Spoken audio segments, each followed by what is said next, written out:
अब हम स्टडी करेंगे गॉस थ्योरम की सेकंड एप्लीकेशन।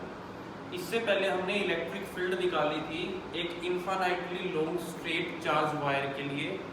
सेकंड एप्लीकेशन है electric field due to infinitely large plane sheet. एक शीट आपको दे रखी है जिसके दोनों तरफ जो है वो चार्ज है। एक तरीके से अगर ये शीट है तो इसके दोनों तरफ जो है वो चार्ज हैं शीट के, और उस शीट से किसी डिस्टेंस पे कोई पॉइंट माना हुआ है P जो है वो कोई पॉइंट है जो किसी डिस्टेंस R पे है। मान लीजिए यहाँ पर वो पॉइंट है P। इस पॉइंट पे आपको इलेक्ट्रिक फील्ड की जो है वो वैल्यू बतानी है।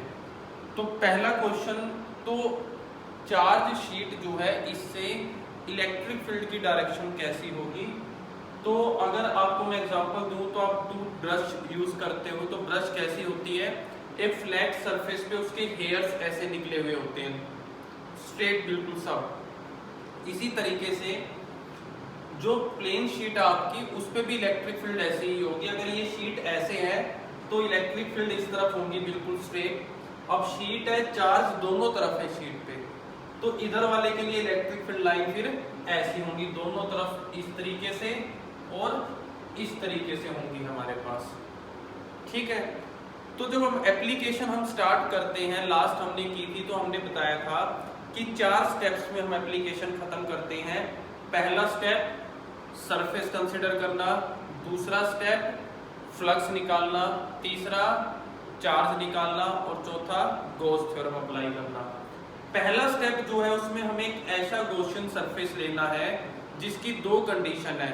लास्ट जो लेक्चर तो हमने डिस्कस की थी, पहली कंडीशन कि उस सरफेस में इलेक्ट्रिक फील्ड की वैल्यू हर पॉइंट पे क्या हो, सेम हो, और दूसरा angle between electric field and area vector क्या रहना चाहिए, सेम रहना चाहिए। तो आफ्टर स्टडी जो यहाँ पर हम सरफेस लेने वाले हैं चार्ज को एनक्लोज करने के लिए, वो है हमारे पास सिलेंडर की शेप में। तो देख लीजिए कंस्ट्रक्शन में क्या लिखा, कंसिडर अ थिन शीट जिसकी सरफेस चार्ज डेंसिटी सिग्मा है, सरफेस पे चार्ज बिखरा पड़ा है तो चार्ज डेंसिटी हमने सिग्मा ली।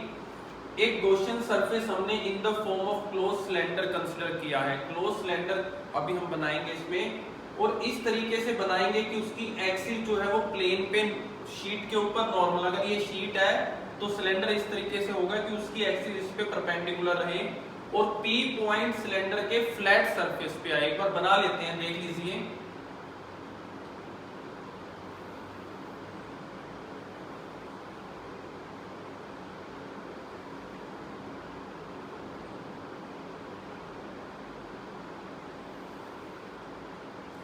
ये इतना सरफेस हमने कंसीडर कर लिया, इनक्लोज कर लिया, और P पॉइंट जो है वो यहाँ है, और देख लीजिए जो एक्सिस है सिलेंडर की वो ये है, जो नॉर्मल है इस अब देखिए इस तरीके को ऐसे। अब ये शीट है तो सिलेंडर जो इस तरीके से एक्सिस नॉर्मल है। अब शीट के इस तरफ भी चार्ज है तो हमें दोनों तरफ बनाना पड़ेगा। अगर ये P का डिस्टेंस आपने R लिया था शीट से, तो हमें सिलेंडर को जो है वो इस तरफ भी बनाना पड़ेगा सिमेट्री के लिए, चार्ज को दोनों तरफ से एनक्लोज करना पड़ेगा। तो हम ये बना देते हैं, और ये डिस्टेंस भी हम सिमेट्री बनाने के लिए कितना लेके चलेंगे, R लेके चलेंगे।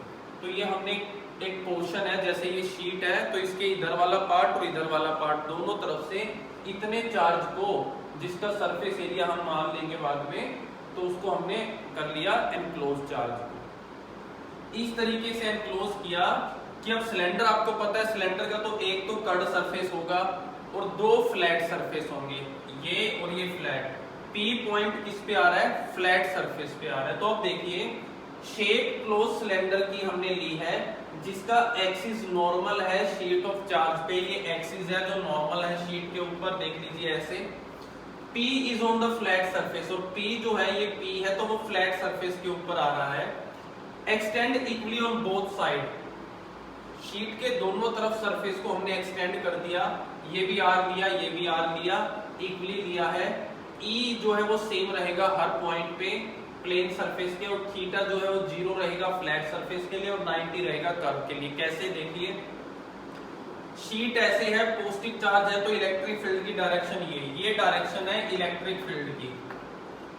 ये फ्लैट सरफेस पे एरिया वेक्टर कैसे होगा, आपको पता है एरिया वेक्टर भी सरफेस पे 90 डिग्री बनाता है, तो इस पे एरिया वेक्टर की डायरेक्शन भी ये होगी। तो फ्लैट सरफेस के केस में E और A दोनों सेम है, तो हमने क्या लिखा, theta is 0 for flat surface. ऐसे ही अगर इस तरफ लिया है तो जो शीट के इधर चार्ज है उनकी डायरेक्शन इलेक्ट्रिक फील्ड की इस तरफ, और इस फ्लैट सरफेस के लिए A की डायरेक्शन इस तरफ। तो ये अगर फ्लैट सरफेस 2 है तो ये जो है वो फ्लैट क्या है 1 है, तो दोनों ही केसेस में E और A सेम डायरेक्शन में है, एंगल क्या हो गया 0।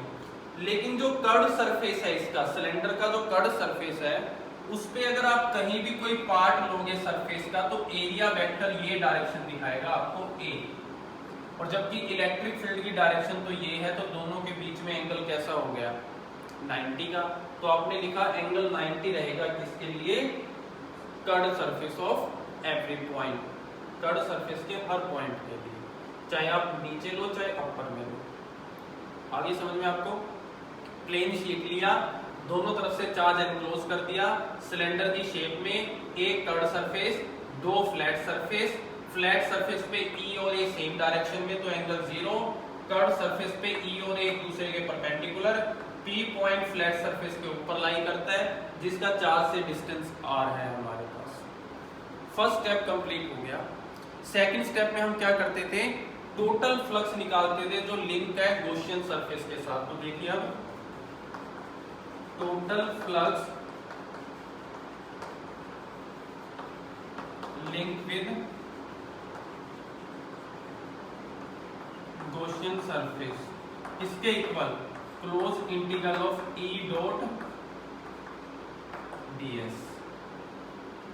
यही है हमारे पास फॉर्मूला। क्लोज इसलिए है क्योंकि जो आपने शेप ली है उसको एनक्लोज किया हुआ है, चार्ज उसके अंदर है, तो उसका कंप्लीट का फ्लक्स निकालना है। तो पहले भी हमने किया, जो शेप हमने सिलेंडर की ली है उसमें 3 सरफेस है, 2 फ्लैट है, एक कर्व है, तीनों का अलग अलग फ्लक्स निकाल के ऐड कर देंगे तो क्या हो जाएगा, टोटल फ्लक्स हो जाएगा इसमें एक एनक्लोज सरफेस में। तो 3 यहाँ पर सरफेस बने, एक तो बना कर्व्ड जिसमें E ds कोस,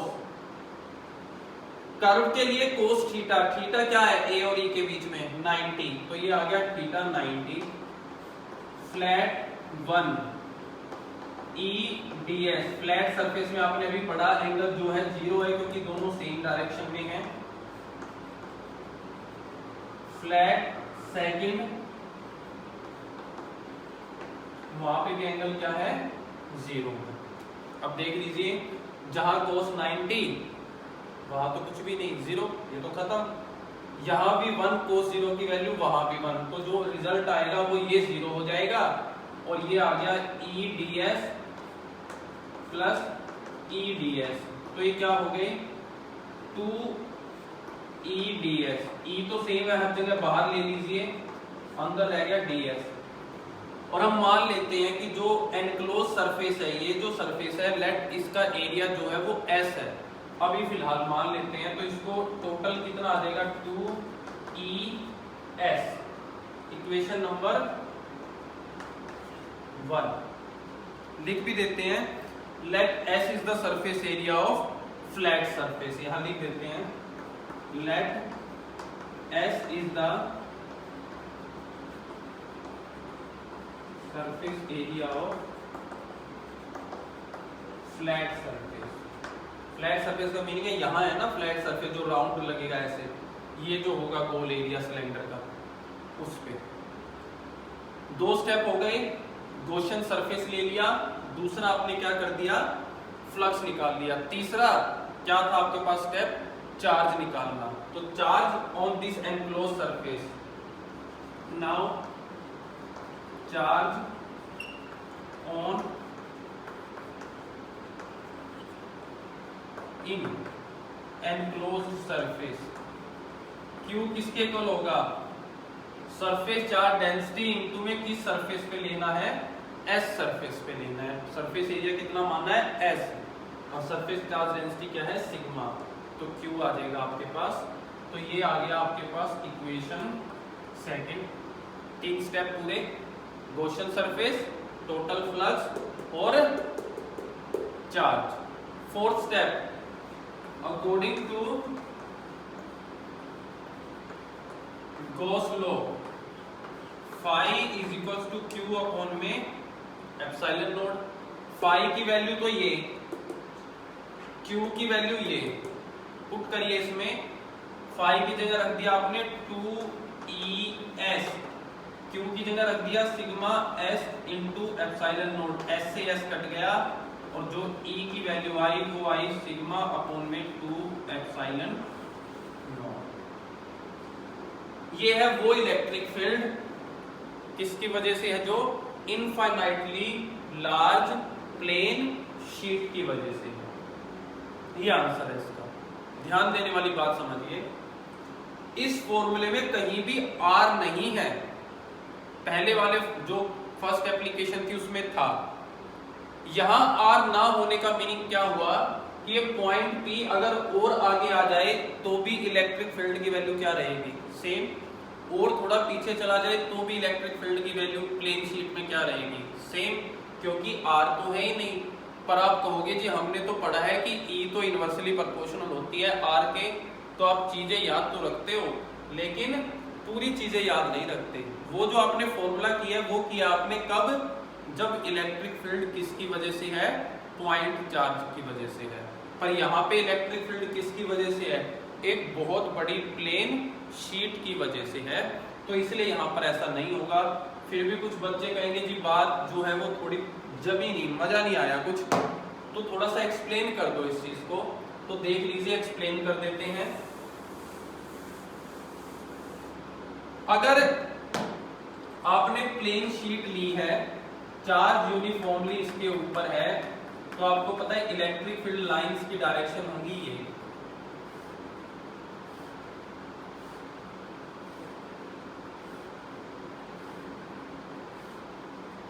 ठीक है, क्लियर।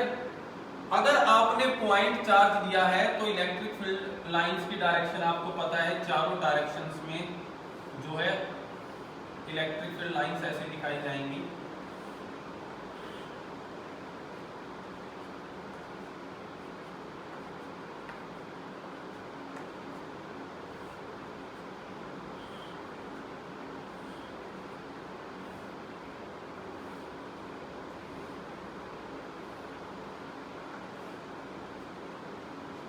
ठीक है, कैसे डिपेंड नहीं करती आर पे, अब देखिए।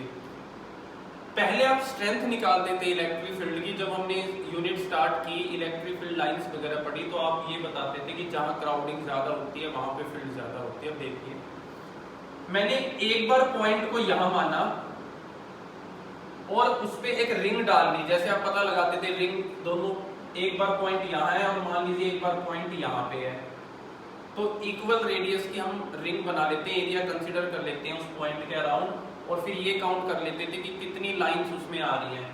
इधर आपने एक एरिया काउंट किया ये, तो इस एरिया में सिर्फ 2 लाइनें आई। इधर भी आपने उतना ही एरिया काउंट किया, इस एरिया में भी इलेक्ट्रिक फील्ड की कितनी लाइनें आई, 2। जबकि ये पॉइंट सोर्स के नजदीक और ये पॉइंट सोर्स के क्या है, दूर। और इलेक्ट्रिक फील्ड लाइन ज्यादा होना कम होना ही तो क्या बताता है, इलेक्ट्रिक फील्ड की स्ट्रेंथ बताता है। यहाँ 2 आई तो इलेक्ट्रिक फील्ड जो है वो सेम है, और यहाँ पे भी 2 है तो यहाँ पे भी क्या है, सेम है। पर पॉइंट चार्ज के केस में ऐसा नहीं होता।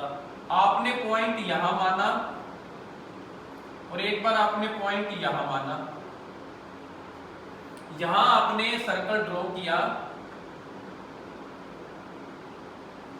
यहां आपने उतना ही सर्कल ड्रॉ किया, उससे थोड़ा बड़ा ही पड़ गया बल्कि सर्कल। ये देख लो, इस सर्कल में तो 2 लाइन है और इसमें 1 2 3 4 5 टच में है, तो वहां देखो क्लोज है तो इलेक्ट्रिक फील्ड क्या है, ज्यादा। दूर है तो इलेक्ट्रिक फील्ड क्या है, कम। तो इसलिए पॉइंट फॉर्मूले के केस में अपॉन में क्या आता है, आर आता है। शीट के केस में ऐसा नहीं होता। तो हम कह सकते हैं कि इस केस में इलेक्ट्रिक फील्ड जो है वो क्या है, इंडिपेंडेंट है किसके, आर के। ठीक है, चीज आ गई समझ में आपको। अब इसका स्पेशल केस कर लेते हैं हम।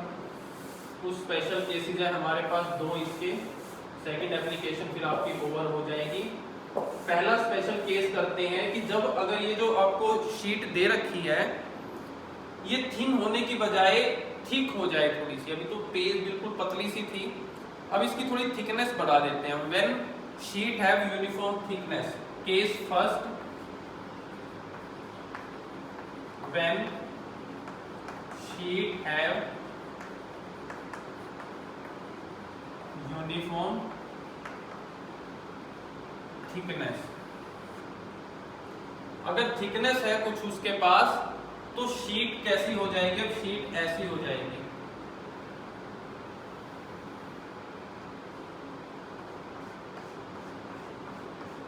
ये शीट है जो पहले पतली थी ऐसे थी, अब उसको ऐसे हो गई। अब शीट की थिकनेस आ गई तो इसका मीनिंग है एक शीट जो थिक शीट है वो दो प्लेन शीट की तरह बिहेव करेगी। अगर इसको आप चार्ज दोगे तो चार्ज तो यहाँ पे भी आएगा और चार्ज यहाँ पे भी आएगा, लेकिन बीच में थिकनेस की वजह से जो सेपरेशन आ गया है उसकी वजह से अब ये जो शीट है ये दो प्लेन शीट की तरह काम कर रही है। एक प्लेन शीट ये हो गई और एक प्लेन शीट ये हो गई। अब आपने अगर कोई यहाँ पर पॉइंट P माना है तो इस शीट से तो P का डिस्टेंस कितना हुआ R1, लेकिन इस शीट से P का डिस्टेंस कितना हो जाएगा R2। क्लियर? इसकी वजह से जो इलेक्ट्रिक फील्ड होगी वो होगी E1 सिग्मा अपॉन में 2 एप्सिलॉन नॉट, यही तो फॉर्मूला आपने भी निकाला है प्लेन शीट का। इसकी वजह से जो होगी वो होगी E2 sigma upon 2 epsilon not, क्योंकि एक नहीं है अलग अलग है तो फील्ड की वैल्यू भी अलग अलग है आपकी। ठीक है, तो फिर टोटल करना पड़ेगा हमें, तो दो शीट है कंबाइन तो एक ही है तो आप टोटल करोगे। सो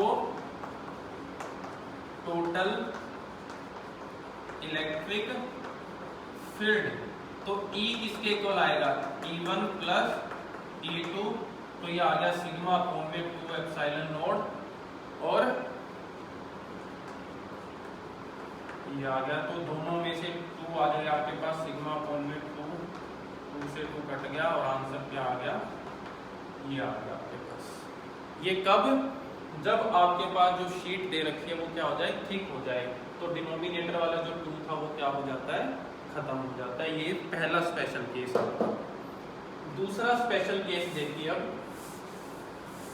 दूसरा जो स्पेशल केस है उसके खुद के दो पार्ट है लेकिन बहुत इजी है, बस आपको थोड़ा सा डायरेक्शन वाइज उसमें अलर्ट रहना पड़ेगा। डायरेक्शन आपको उसमें समझनी है, एग्जाम में कंपटीशन लेवल में उससे रिलेटेड क्वेश्चन बहुत पूछे जाते हैं, क्योंकि बच्चे जो हैं वो डायरेक्शंस में कंफ्यूज हो जाएंगे। अभी भी बहुत जो वीडियोस में व्हाट्सएप पे भी काफी सारे कमेंट्स आते हैं, प्रॉब्लम्स पूछते हैं बच्चे, तो अब तक जो चीज नोटिस की गई है वीडियोस के कमेंट में भी मैंने देखा है, बच्चे सबसे ज्यादा अगर अभी तक कंफ्यूज रहे हैं तो वो रहे हैं डायरेक्शंस को लेके। डाइपोल के केसेस में भी आपके काफी क्वेश्चन रहते हैं कि सर डाइपोल में ये डायरेक्शन कैसे हो गई, तो आप पहले उस आर्टिकल को 2 से 3 बार पढ़ो, अच्छे से समझो उसको, तो आपको एक एक चीज क्लियर हो जाएगी। मिक्सअप मत करो चीजों को माइंड में। देखिए सेकंड केस, हमने दो अलग अलग प्लेन शीट ली, पहले सेकंड का ए पार्ट करते हैं।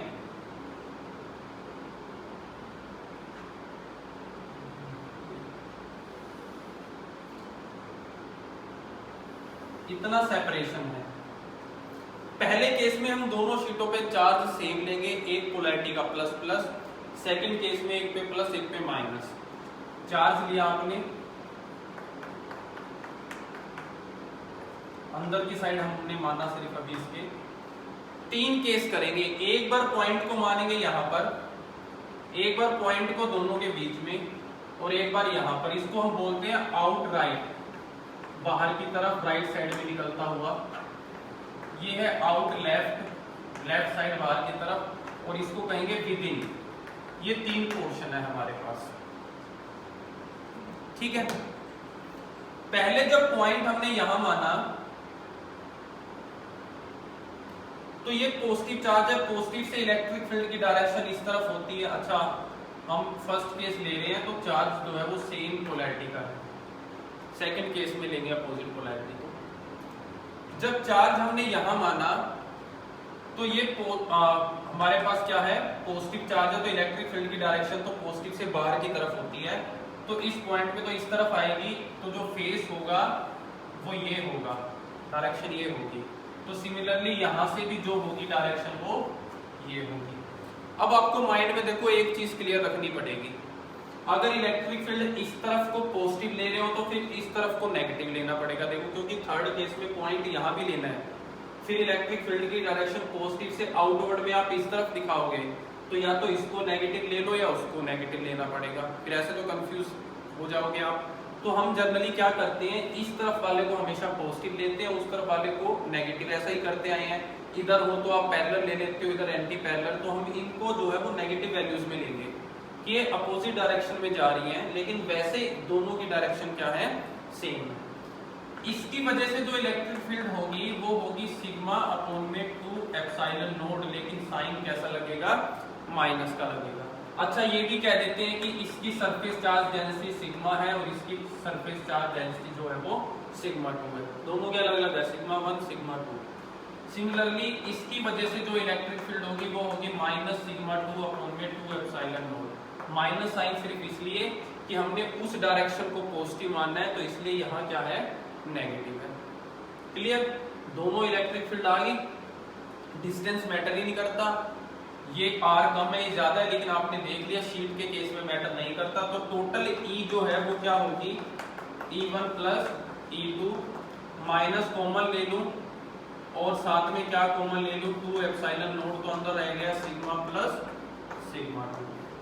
और अगर सिग्मा 1 इक्वल हो जाए सिग्मा के, हमने कहा ये क्या आ गया, सिग्मा आ गया, तो आप क्या लिख सकते हो, E equals to minus 2 epsilon naught, दोनों को ऐड करेंगे तो सिग्मा, सिग्मा से सिग्मा कट गया, माइनस सिग्मा में एप्सिलॉन नॉट। ये इलेक्ट्रिक फील्ड है कब, जब दो शीट्स, प्लेन शीट को सेपरेट किया गया है एक डिस्टेंस से, और दोनों की वजह से आउट लेफ्ट में अगर कोई पॉइंट लिया है तो आपकी इलेक्ट्रिक फील्ड क्या आएगी, ये आएगी। बहुत डीपली कंसेप्ट है ये, कंपटीशन में पूछे जाते हैं, कैपेसिटर की तरह भी काम करते हैं। कैपेसिटर हम आगे पढ़ेंगे, दो प्लेन शीट्स हैं यहाँ पे, तो बताएंगे उसके लेफ्ट में पॉइंट है तो उसके राइट में पॉइंट है, बीच में है तो कैसे क्या आएगा। अब मान लेते हैं सेकंड केस की पॉइंट जो है वो बीच में यहाँ है। अब ये वाली फील्ड तो इस तरफ, क्योंकि पॉइंट की तरफ जा रही है, और इसकी हिसाब से पॉइंट यहाँ है तो इसकी पॉजिटिव फील्ड इस तरफ,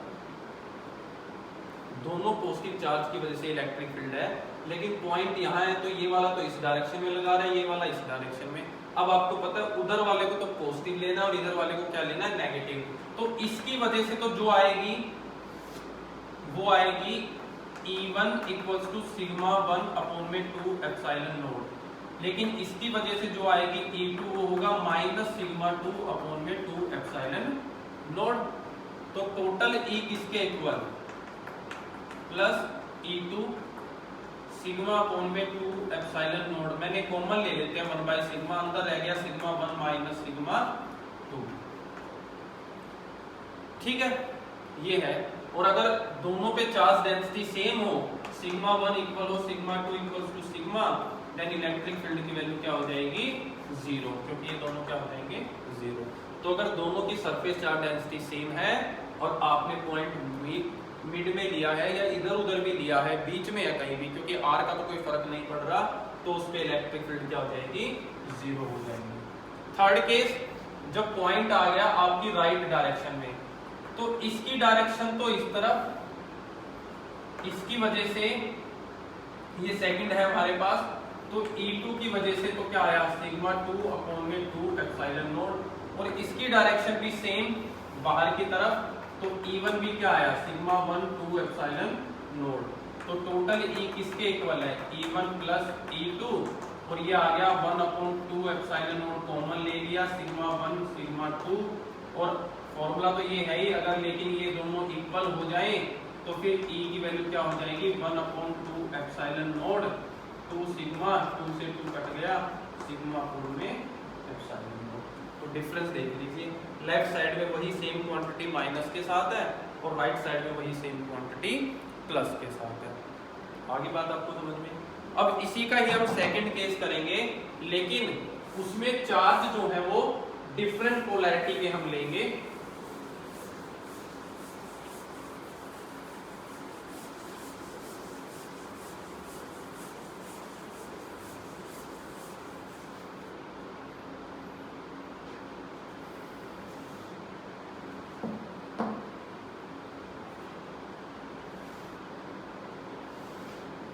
इस पे लिया प्लस, इस पे लिया माइनस, वही तीन केसेस। केस नंबर सेकंड, पहला पॉइंट यहां माना तो ये तो पॉजिटिव चार्ज है, इलेक्ट्रिक फील्ड की डायरेक्शन इस तरफ, इसकी सरफेस चार्ज डेंसिटी सिग्मा 1, इसकी सिग्मा 2। बाहर की तरफ इलेक्ट्रिक फील्ड है, लेकिन आपको पता है माइनस लेना है इस तरफ, तो ये आ गया माइनस सिग्मा 1/2 एप्सिलॉन नॉट। इसी पॉइंट पे इस नेगेटिव चार्ज में तो इलेक्ट्रिक फील्ड इनवर्ड होती है, पॉजिटिव से निकलती है नेगेटिव में घुसती है, तो इसकी जो यहाँ से इलेक्ट्रिक फील्ड होगी उसकी डायरेक्शन तो क्या होगी, ये होगी, अंदर की तरफ होगी। साइन का ही आपको ध्यान रखना है। तो फिर E2 की डायरेक्शन तो प्लस हो गई, तो सिग्मा 2/2 एप्सिलॉन नॉट।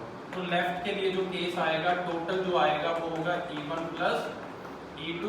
E1 की वैल्यू, ये नेगेटिव है ये प्लस है, पहले इसको लिख लेते हैं, कॉमन ले लिया 2 एप्सिलॉन नॉट, अंदर रह गया सिग्मा 2 सिग्मा 1, ये रिजल्ट आ गया। और अगर दोनों इक्वल हो